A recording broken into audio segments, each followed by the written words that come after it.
Queue న్యూస్లో పనిచేయటకు senior video editors కావాలను సంప్రదించవలసిన నెంబర్లు 8688926084.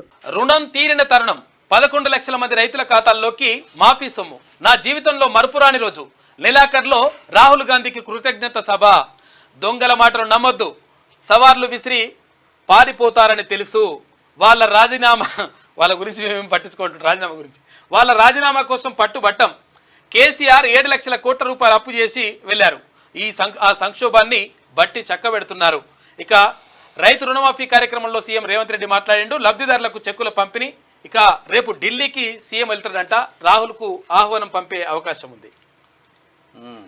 ట్రింగ్ ట్రింగ్ ట్రింగ్. సాయంత్రం 4 గంటల తర్వాత 4 గంటలు దాటిన తర్వాత రాష్ట్రంలోని రైతుల ఫోన్లకు మెసేజ్లు. మీ బ్యాంకు ఖాతాలో ఇంత మొత్తం పడిందంటూ సమాచారం. అంతే, దాదాపు 11 లక్షల మంది రైతుల ముఖాల్లో ఆనందం. ఏళ్లుగా పెండింగ్ లో ఉన్న బాకీ తీరిపోయిందనే సంతోషం. వానాకాలం పంట ముందు మరోసారి రుణం తీసుకోవచ్చనే ఆశ. రాష్ట్ర వ్యాప్తంగా కాంగ్రెస్ శ్రేణుల సంబరం. కాంగ్రెస్ సర్కార్ చెప్పినట్లే చేసింది. సీఎం రేవంత్ మాట నిలబెట్టుకున్నారు. 15 ఆగస్టులోపే రుణమాఫీకి శ్రీకారం చుట్టారు. తొలి విడతగా గురువారం లక్షలోపు రుణాలు మాఫీ అయ్యాయి. ఇటు రైతుకు రుణభారం తీరింది, అటు ప్రభుత్వము ఓటు వేసి గెలిపించిన రైతన్న రుణం తీర్చుకున్నట్లయిందంటూ ఒక వార్త. రుణం మాఫీ, రైతు ఖుషి అంట. పల్లె పల్లెన సంబురాలని చెప్పేసి ఒక వార్త కనిపిస్తుంది. ఇక రైతులకు మళ్ళీ రుణాలు ఇవ్వండి. 31,000 కోట్ల మేర రుణమాఫీ. దేశ బ్యాంకింగ్ చరిత్రలోనే ఓ రికార్డు.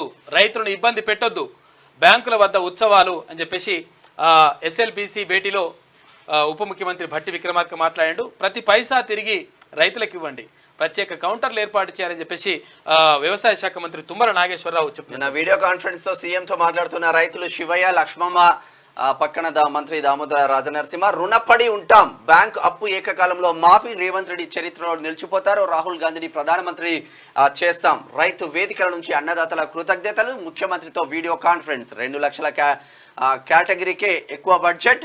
3వ విడతకు 18,000 కోట్లు. రుణమాఫీ బడ్జెట్ లో 60% దానికే ఉంటదంట. అసలు యాక్చువల్గా విషయం ఏంటంటే రుణమాఫీ జరిగింది. తర్వాత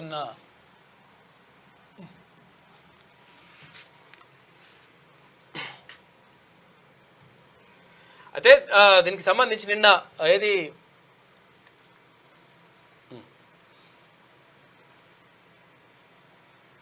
వీడియోస్ అవి దాంట్లోకి వీడియోస్కి వెళ్ళి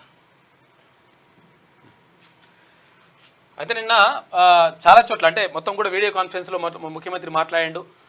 రాజీనామా చేయమని చెప్పేసి మేమేం అడగము, తదితర రైతులు రుణముక్తులు అవుతున్నారని చెప్పేసి అక్కడ తీర్మానాలని చెప్తున్నటువంటి మాట.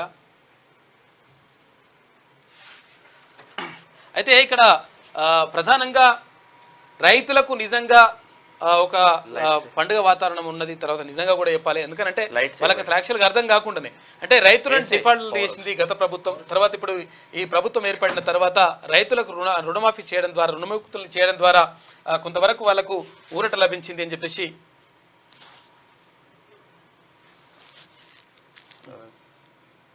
ఏమే బ్యాక్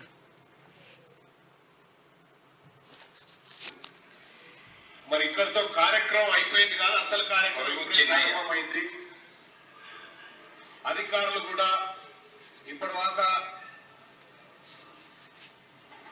రైతులు ఎక్కడికి పోయినా ఇదేమైంది అదేమైందని అడిగేటోళ్ళు ఆ పరిస్థితి లేకుండా ఏక మొత్తంలో రాష్ట్ర ప్రభుత్వం రుణమాఫీకి పూనుకుంది. రైతులకు ఎక్కడన్నా సమస్యలు వచ్చినా, రైతులకు ఎక్కడన్నా రుణమాఫీ విషయంలో ఏమైనా తక్లీఫ్ ఉన్నా వీడియో కాన్ఫరెన్స్ ఉంది. అధికారులు ఆ కార్యక్రమాన్ని దగ్గరుండి పరిశీలించి ఈ అంశాన్ని ఇంత ఈజీగా కాకుండా నిన్న ముఖ్యమంత్రి గారు ప్రజాభవన్లో క్లియర్ గా చెప్పినారు. కింది పోయి కార్యకర్తలకు చెప్పండి, మండలాధ్యక్షులకు చెప్పండి, గ్రామ శాఖ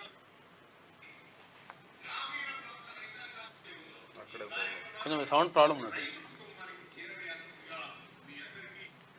అయితే ఈ విషయాన్ని కూడా రైతులు అంటే కుటుంబాలకు చేరవేయాలి, చేరవేయడం ద్వారా మంచి జరుగుతుందని చెప్పేసి అక్కడ ఎమ్మెల్సీ తీర్మానం చెప్తా ఉన్నాడు. ఇక రుణపడి ఉంటాం. బ్యాంకు అప్పు ఏకకాలంలో మాఫీ చేసిందని చెప్పేసి రైతులు అంటా ఉన్నారు. ఇక మీకు వార్తలు రాయడం, విశ్లేషణ చేయడం వచ్చా? అన్యాయాన్ని ప్రశ్నించడం తెలుసా? ఇంకెందుకు ఆలస్యం? క్యూ న్యూస్ మిమ్మల్ని ఆహ్వానిస్తుంది. క్యూ న్యూస్లో పనిచేయటకు అనుభవం గల కంటెంట్ రైటర్స్ కావాలను. సంప్రదించవలసిన నెంబర్లు 8688926084.